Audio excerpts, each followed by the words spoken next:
This is my first vlog. This is day, I don't even know, like we're 1 month into the quarantine. I've kind of been like everybody else, just, you know, making a lot of food, trying out new recipes, and, you know, today I decided I'm gonna start recording some of these and see how they go. Today I'm gonna make some savory scones, taken from the Milk and Honey Instagram page. Rachel, the owner, she is posting a bunch of quarantine make-along recipes that you can use pantry staples for, so I'm gonna try one of them. Yeah, I just hope that my scones turn out just as good. So she uses usually some sort of cheddar cheese. I don't have cheddar with me. I have parmesan and gruyere, so we're gonna try that and see how it goes. I'm gonna measure out all the ingredients and then get started.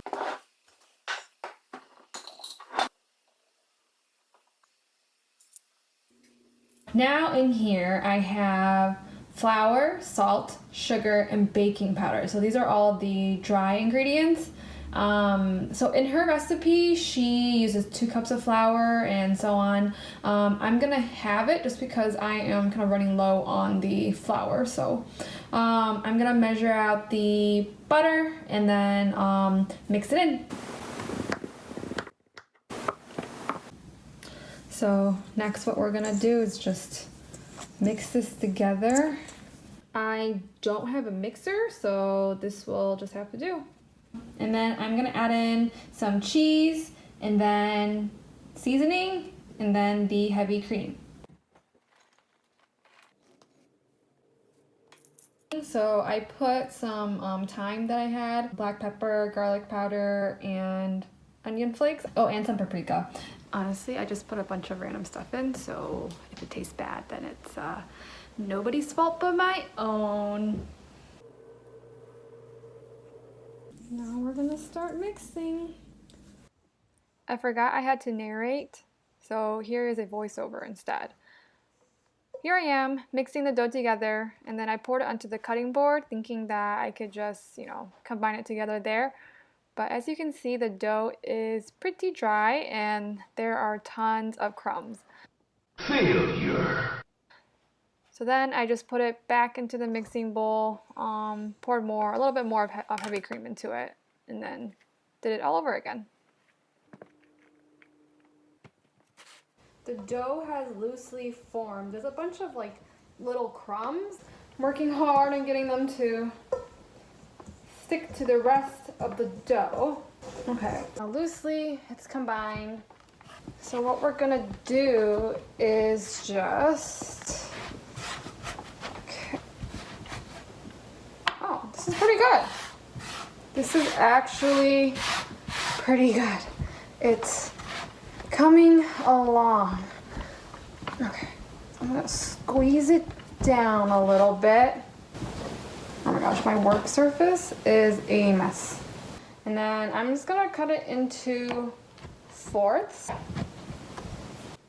Here is one of the scones. What I'm gonna do is add some of this butter, lightly brush it onto the tray. I don't know if she did this, but I saw it in a different video. And then I'm gonna put these onto the tray. Next, I'm going to put these into the freezer. They have to freeze for, I'm gonna freeze it for like 10 minutes. Okay, so they're gonna freeze there. And then I'm gonna turn the oven to 425.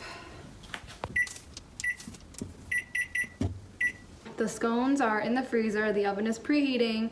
What we need to do after the 10 minutes is just brush some of the cream, and I put some butter in there too. Cream and butter on top, and then sprinkle some salt on top. Maybe I'll put some everything but bagel seasoning on top too. I am excited. It's gonna take like 20 to 25 minutes to bake though. So during that time, I don't know, maybe I will start, today's not a workout day, but maybe it's a stretching day. Actually, I forgot. I have dishes to do. Butter time. Oh no. I waited too long and then the butter hardened. What the heck? Do you see this? Actually, I think the butter hardened because the cream was cold. I don't know.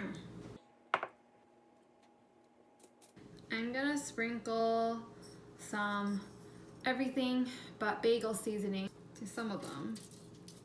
The other one is just gonna be some kosher salt. And now they're ready to go into the oven. And then they went into the oven for 20 minutes. It's ready. Oh my gosh, it's so beautiful. It smells really good. Yes. Bam. They're not shiny. It'll have to do. Okay, I'm gonna eat one. Which one should I eat first? This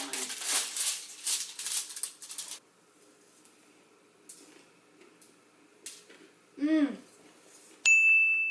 Really good. It's like a buttery herb goodness. Oh.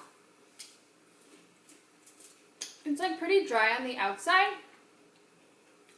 but on the inside it's still pretty, it's like rather moist. I think I could have put more just like butter on it on the outside, or just brushed it with more of the cream. I definitely taste the cheese. I think I'm gonna try this again with cheddar, because I do like cheddar. But the parmesan and gruyere is actually really good. Oh.